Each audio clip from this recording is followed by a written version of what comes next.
And that's to let you know that your right of claim of a name, correction, or change is a divine right and supersedes any claim made by the state. They didn't tell you that part, though, did they? We'll talk about that later. That's a fact. That's law. And because there's an instance in the Bible where I forget his name, but he changed his name because his name meant pain, and he was causing pain, and he just changed his name to something that had a different meaning. Yeah. So if you go to that scripture, casting spell. That's right. All right. And see, even the question indicates the assumption that they have jurisdiction. You see where the psychology is? See, the deal of it is when you apply to them, you're giving them jurisdiction over your estate. They have none lawfully. However, under forfeitureship, or what you call trust law, when you assign to them, it's actually they're dealing with your estate by you just assigning them verbally to your estate by trust. That's why they don't teach trust law or trust principles, all of which our subject matter is tonight.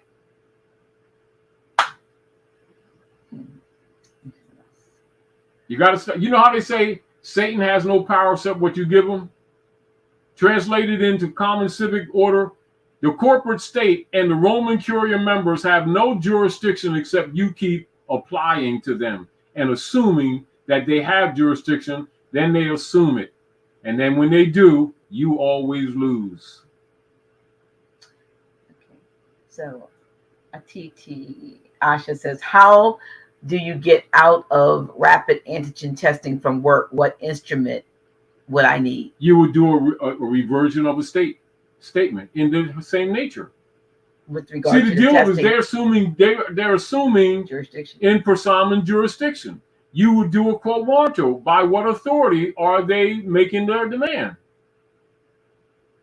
And the instrument would be designed relative to the matter or the subject matter at hand. As an example, if someone says to you, you must take you must drink our maple syrup in order to enter the door, right?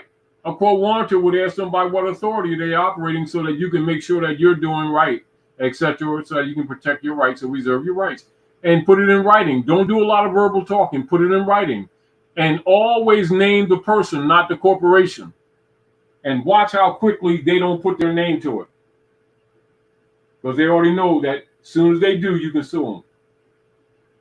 And this is back to the reestablishing of the proper political venues, i.e. the consular venues that have been silenced, particularly since 1954 by Dwight D. Eisenhower via the United States Corporation Company, because they already know that our people not being conscious of the venues of diversity of nationality, that our people would lean naively to the states, courts, etc., which are de facto human trafficking venues. And logically, ever since 1954, what they've been doing with our people, packing the prisons with them.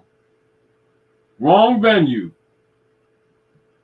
And you notice in 1954-55, they put out all of their clergy members running around talking about civil rights since 55. Our people don't see the correlation because they're not thinking. We're getting you to think again. Don't expect us to come save you, or Jesus come save you, or Muhammad to come save you, or ZikApe to come save you, or Musa to come save you, etc., or Buddha to come save you, or Confucius come save you. You're going to save yourselves. And you're going to do it with knowledge. See, like Yeshua said, the anthropomorphic Jesus said, know you the truth, and the truth will set you free, or make you free. It's a state of mind. Once you comprehend that these Romans aren't your government, that they're actually human traffickers, and that's the same spirit. When they say Rome, they're really talking about the spirit of the evil ones who murder all the prophets and murder justice. And so when they say they hang Jesus on the cross, they hang justice on the cross. And therefore, they disallow justice to be executed among the common people. And thus, they are, or take their position that they've been operating for centuries as human traffickers, sometimes connotatively referred to as slave traders. That's what's going on. And the marriage certificate is one of their instrumentalities for trade.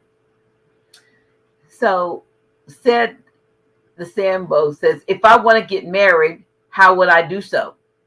If you want to get into matrimony. Now, what you want to do is you and your divine, beautiful mate, in accord with nature, make an obligation contract between you and your family, the same way you would do in ancient Africa before European colonialization.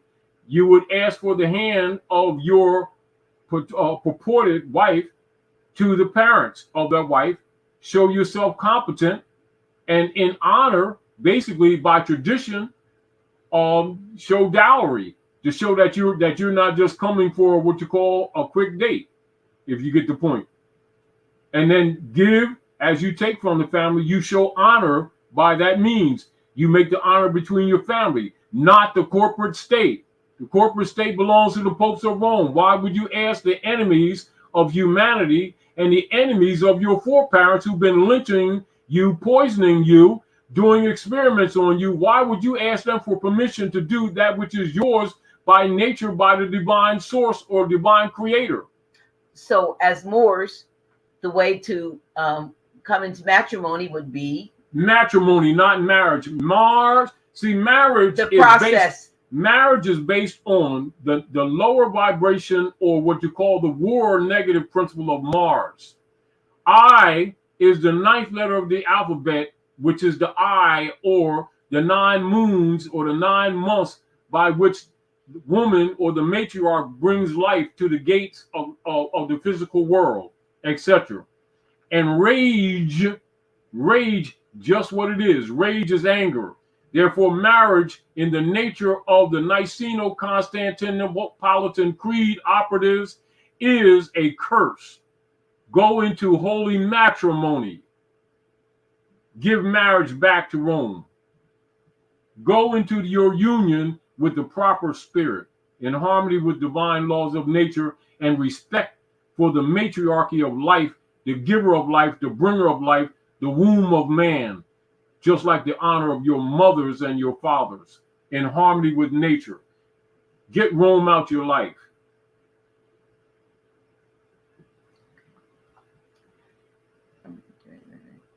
Okay, here's a question.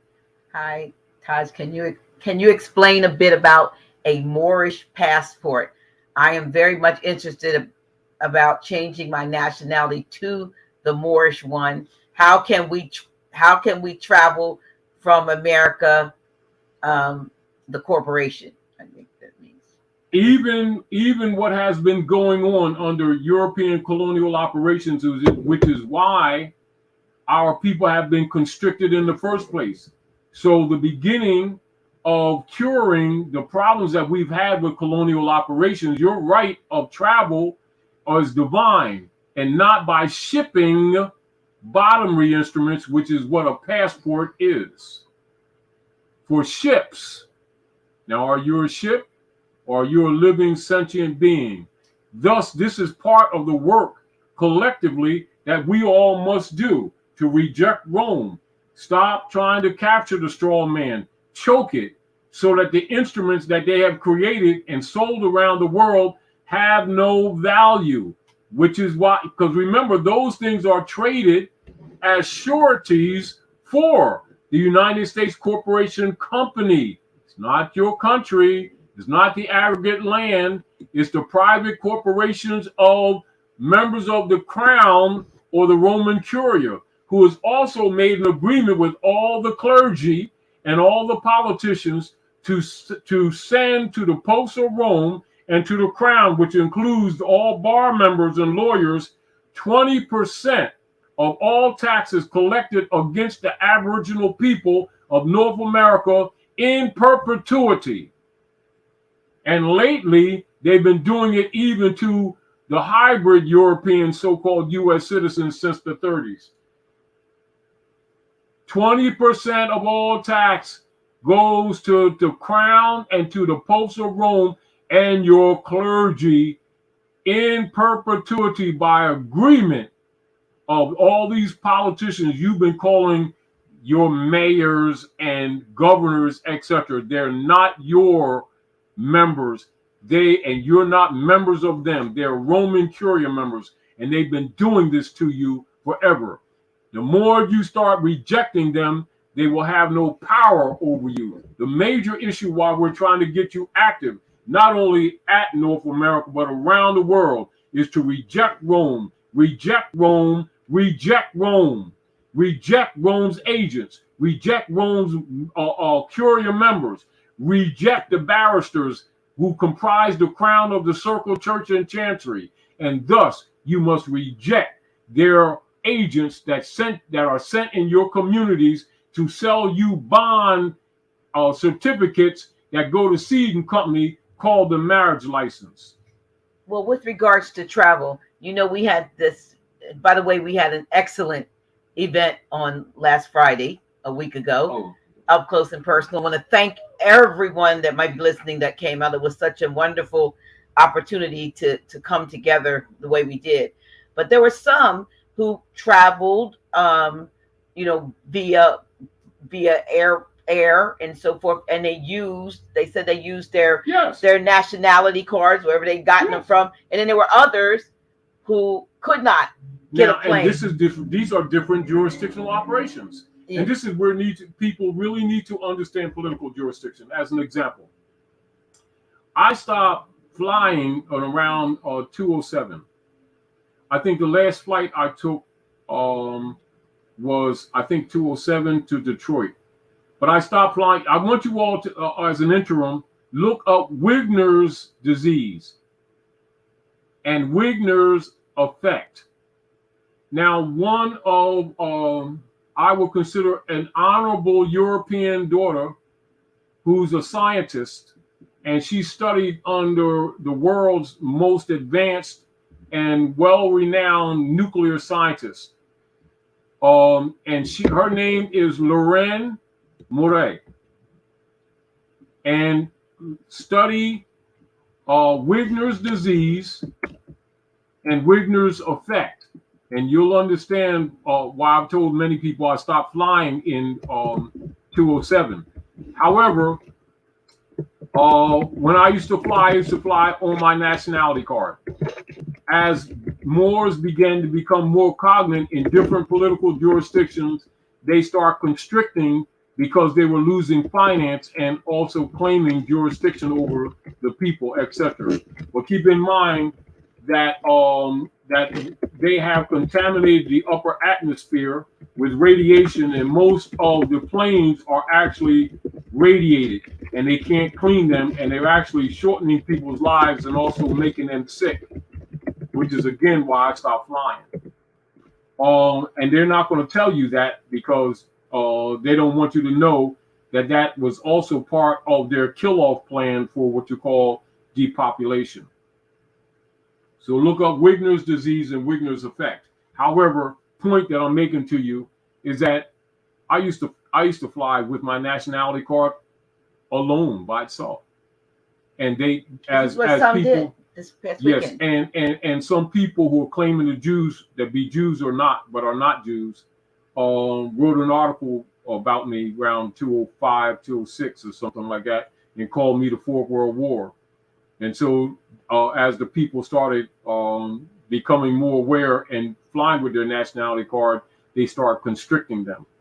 Not lawfully, but under a color of law. Keep that in mind. But as you all become more conscious and you start exercising your rights, their power of selling these instruments around the world, which would include marriage certificates, birth certificates, driver's license, CDLs, etc., they will have no power, because remember, Satan has no power except what you give them. And so we're not talking about the true meaning of Satan. We're talking about the connotative meaning of Satan being the negative lower self spirit that is present in the operatives of the hybrids, etc., against humanity doing negative things. And logically, human trafficking is a major part of their economic system and bonding system. So the bondage is not a chain. The bondage is these instrumentalities.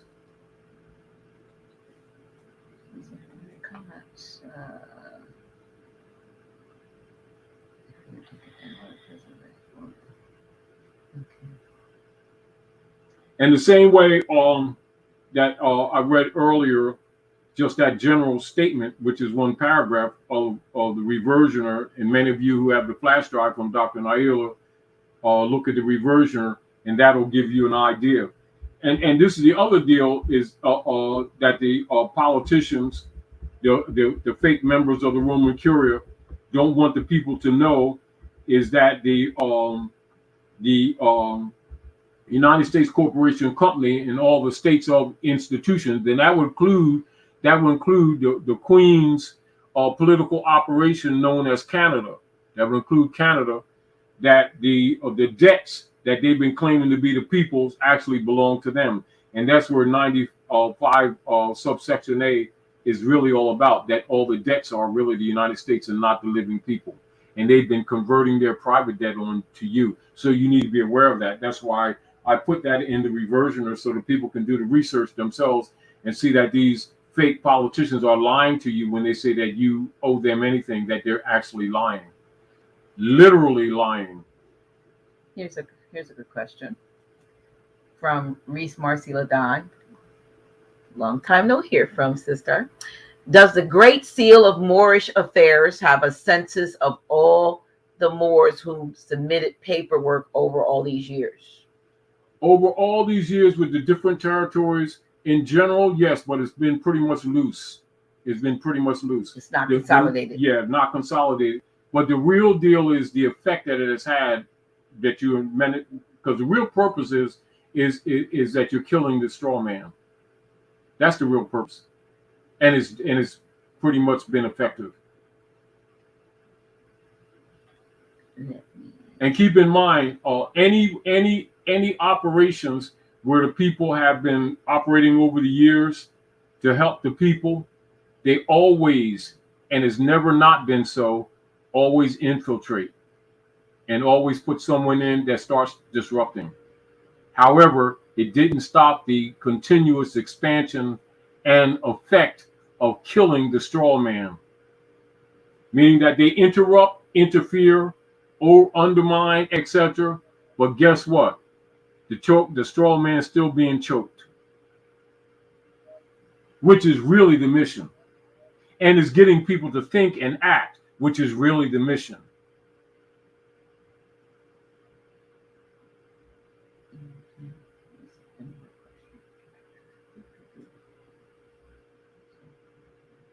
Okay. What role does grammar play in regards to contracts? Because grammar plays this role, to comprehend, understand what you're talking about would indicate competence in relationship to a writ, and a contract is a writ.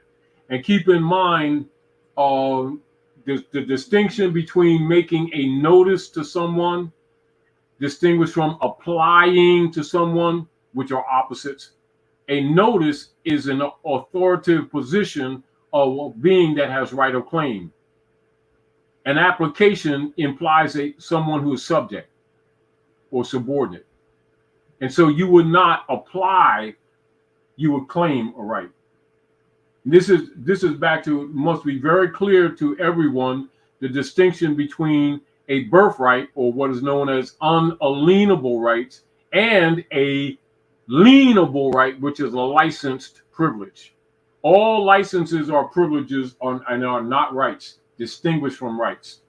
The right of travel exists by nature. It has been stolen by foreign European colonists, and because they're human traffickers, this is where your license comes from. That's where it has its origin. So that must be comprehended already. So when you understand grammar, you know that a license has nothing to do with right. It has to do with theft. So Trey says, doesn't waking up require the people to go to war? War is not always hot fire. Right now, you're in spiritual war. And you've been in it for quite some time. The deal of it is some have been aware of it and some have not. They've been warring against you, whether you've been conscious of it or not. And that you is me, you, and everyone in general. They've been waging war on you. The distinction in current affairs is that many people are now becoming conscious, and so they think stuff is starting when this stuff has been going on all the time. It's just that people are becoming more aware, and thus things seem to be more terrible because now you're looking at the monster in the face. You're finding out the lamb was a wolf.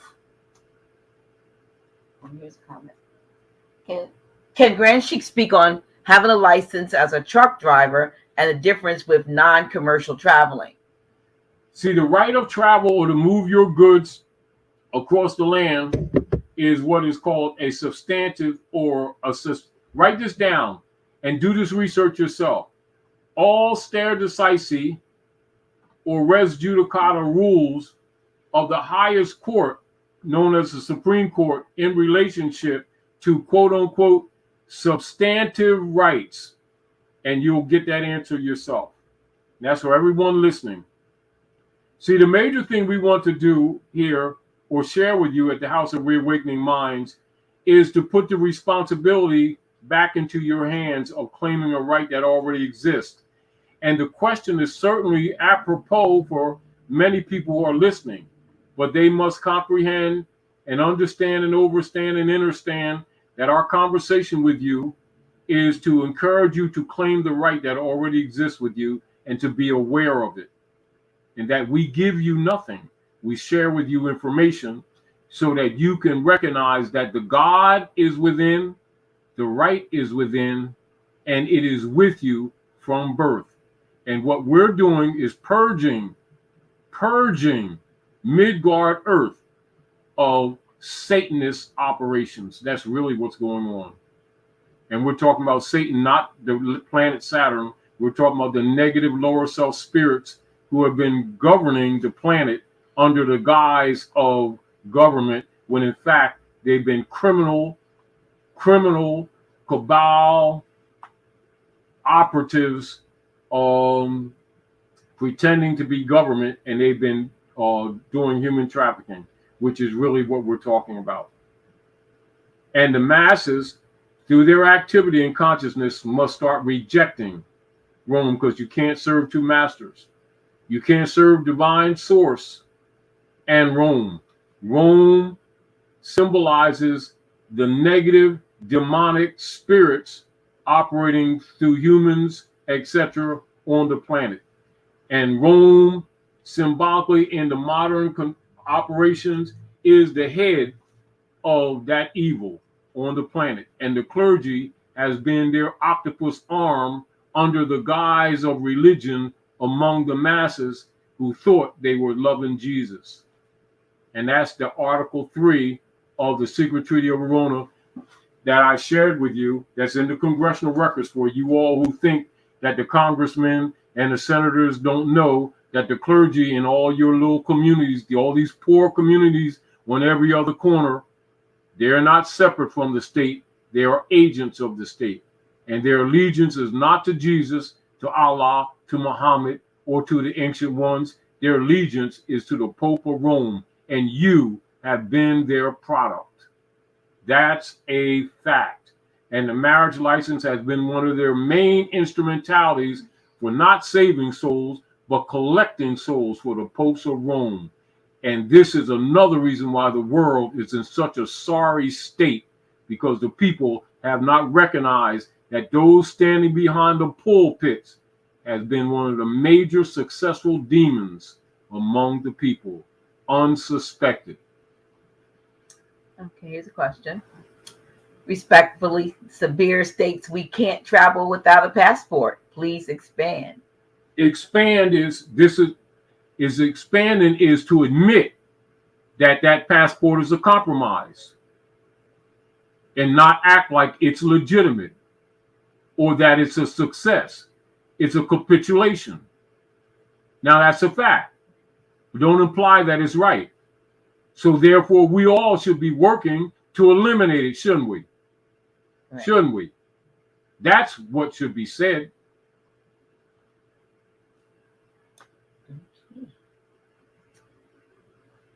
In other words, like this. See, this is like this. You know, just like I our people, many of our people in our families, right? Right? And this goes with and the Tusabir and others, right? Just like the corporate state steal your family's property on Catherine Street when that should be your property, your inheritance, but they steal it under fake taxes, etc. We should be working to counter that, not capitulating to it and say, well, we can't live in a house except we pay taxes to the Rome. And see, so part of it out of ignorance is what you call consent. And the people make more effort to compromise themselves to get along. You know how they say, go along to get along? Mm-hmm. You know, like Kwame always say, go along to get along, folks. Mm-hmm. And then try to tell the next generation that their position is legitimate rather than that we've capitulated. It doesn't mean that you don't recognize that in certain circumstances that we're compromised. We recognize that. However, we should be working to fix it, shouldn't we, for the next generation, although generations before us have punked out and capitulated. Admit capitulation. That's the whole point. Don't make it sound like it's legitimate. That's my point. Right. Now, capitulating means that you right. You gave up. I know what it means. You surrendered. You're right. I know what it means, but I was going to say in terms of what is going on today, where they're forcing folks to either, have the jab or have, some they're opposing capitulation, or actually have to be tested on a constant basis, which we know isn't safe in and of itself. But to capitulate would be, well, I want to go to Broadway and I want to go to all these things, but all of these things are not only allowing fully V people. Let's look at this. Yeah, but I'm saying, let's look at this. So to do something just to be able to be in that number. Now, that's the promise, right? That's the promise. Now hold on. That's the promise. And that's been the promise for this last year, right? Right. Now, show all of the free venues and all the freedom of movement that all the V people have gained after the V. Not only are they just as constricted as everyone else, they still got to wear a mask. So how do you say, if you come in here, you can come get a peanut butter sandwich if you take the V, and they're still restricted just like everyone else. And as a matter of fact, some venues in certain corporate areas, if you have the V, they don't want you in the establishment. Yes, true. So where's the so-called liberation? You see, it's still capitulation. It's confusing, to say the least. The confusion is that we're still mentally thinking that they have jurisdiction because they say you must. How many people, now look, how many people in principle, the Supreme Court is the highest law in the land, right?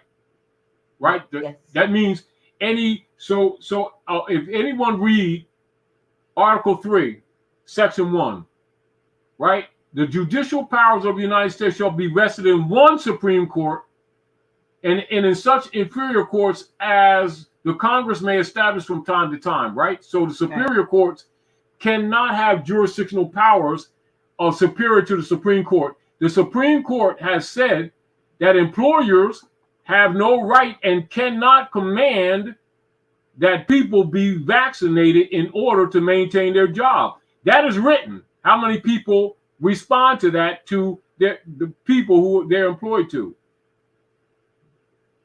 That's already documented. These people are already suable. How many people suing them? So how many people say, I gotta do this, and they capitulate, don't they? Now they've given up some of their lives. They're walking around, many people having blood clots, dying, etc. And then after they kill them, they say, oh, they died from COVID. No, they got COVID when they got the shot. Oh, who else the truth? Okay, let me just put this in here. Weakness.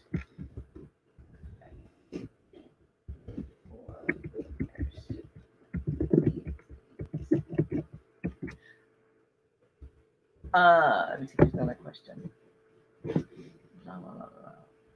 Yeah, winners. Brett Forney says, different subject, but still about them. I'm trying to figure out the source of these fires. Are they natural? If not, who would it benefit if they were unnatural? You already know, and most people already know the real politics that's been operative, that they are known as directed energy weapons. This is why you will see some trees burning from the inside out. You'll see in certain areas, particularly in Khalifa's land area, where you see whole areas burned up and the bodies of car metal melting, turning white, and as an example, cast wheels of cars melting with plastic trash cans right near the car that didn't burn. And you'll see certain bushes next to houses that didn't burn. That's directed energy weapons. It's a known fact. And of course, the storms that we just and flooding Same we thing. just experienced over in this area. They've been doing that since the 40s. Those are called seeding. Seeding, like yes. seeding the clouds. Seeding, and yes, okay. yes. But it's not just that stuff. There's also been earthquakes, underwater earthquakes to cause tsunamis and earthquakes. Directed energy weapons and rods of God. Right. Yeah, look up that. They're not new technologies, old technology. And as a matter of fact, for those of you who really know some of the old technologies of humanity on the earth, those of you, you can find some of that information in the Bhagavad Gita. The rods of God that you see today is ancient even back to them. Yeah. So don't see the fact that they have miseducated people, particularly at North America, have these people thinking that a lot of technologies that are being used now